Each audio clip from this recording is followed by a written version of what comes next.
This is a 2019 Hyundai Sonata 2.4 normally aspirated engine.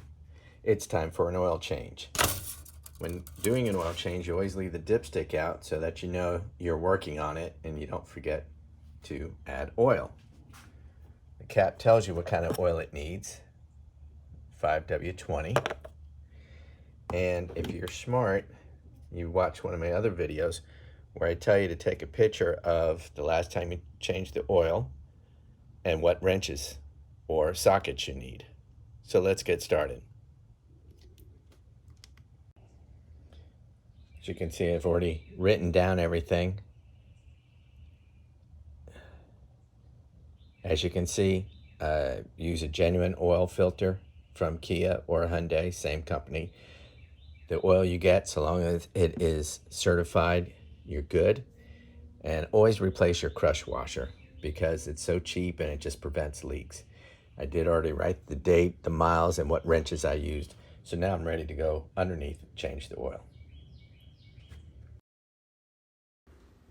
All right, so the first thing you have to do is remove the protective panel underneath.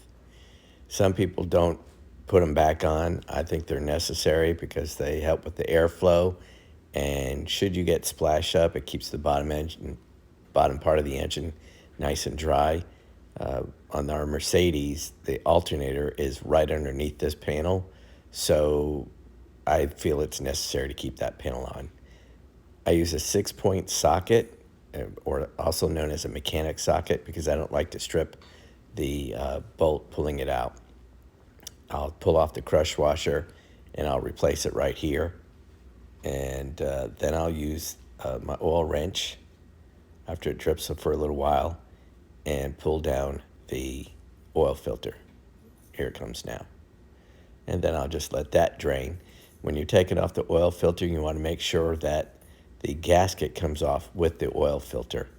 Very important. You don't want a double gasket. That'll get you a leak. And then when you're putting your new one on, you of course want to put oil on this gasket so that it goes on there nice and smooth. You're supposed to hand tight them. I do, but I also give them a little twist with the wrench just to make sure. And you could feel it so that you don't over torque it and damage any of the threads or anything like that. Right about there felt good.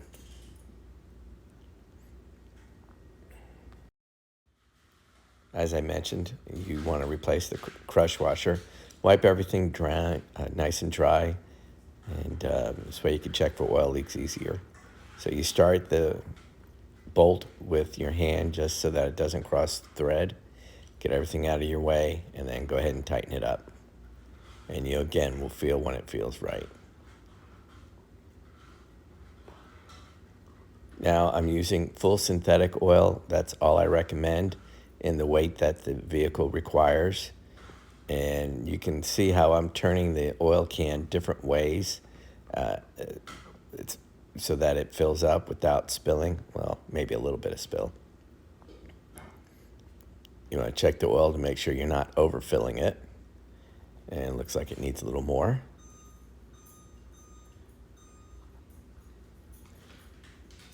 And I do recommend that you use a fuel additive.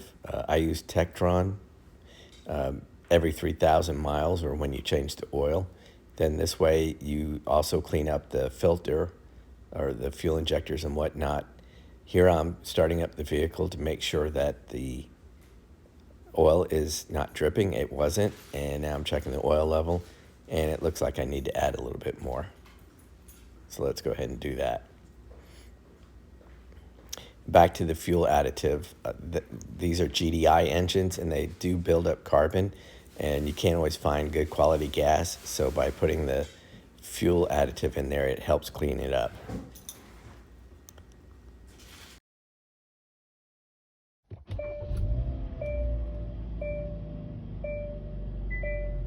It says to service the vehicle. So what we're going to do is hit the button till it gets to the convenience setting. Service interval, there we go. We hit OK. And I'm going to hit off. I'm gonna hit OK. And then I'm gonna shut off the car.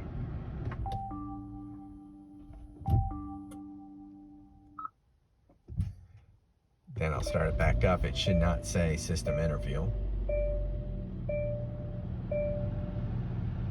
which it doesn't. So now I'll turn it back on. Oops.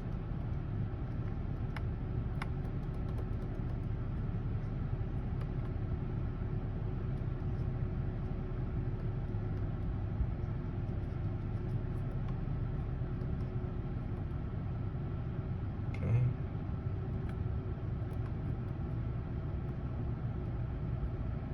Okay. Actually, I could have just hit the reset, but I like my way better.